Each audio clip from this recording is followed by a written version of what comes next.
ସର୍ବପ୍ରଥମେ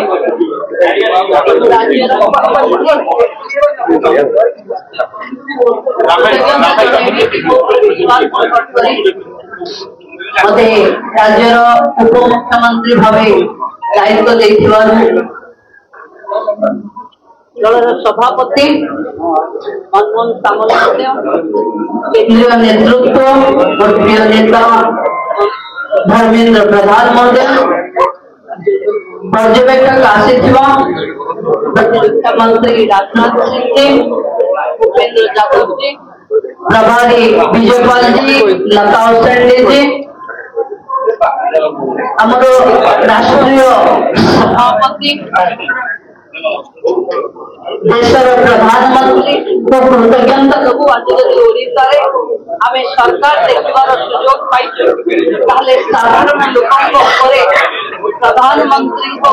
जो guarantee Modi guarantee पर जो भरोसा विश्वास साधारण लोकन कर अछि ताको सफल रूपायन करबा पाई जो प्रतिश्रुति देशर प्रधानमंत्री ओडिशा रे भूलिला बेले ओडिशा लोकंर सहित युवक महिला कृषक माननको जो भरोसा देइचंती से भरोसा रे विश्वास रखी लोक भारतीय जनता पार्टी को सुयोग देइचंती समस्त 4.5 कोटी कोरिया लोकंकर सेवारे महाप्रभुଙ୍କ कृपारे लोकंक गरीब कल्याण योजना रे लोकंकर मंगल हो समस्त पार्लियामेंटरी बोर्ड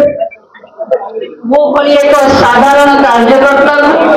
उप मुख्यमंत्री भावे दायित्व देइथिबारु समस्त कृतज्ञता। धन्यवाद।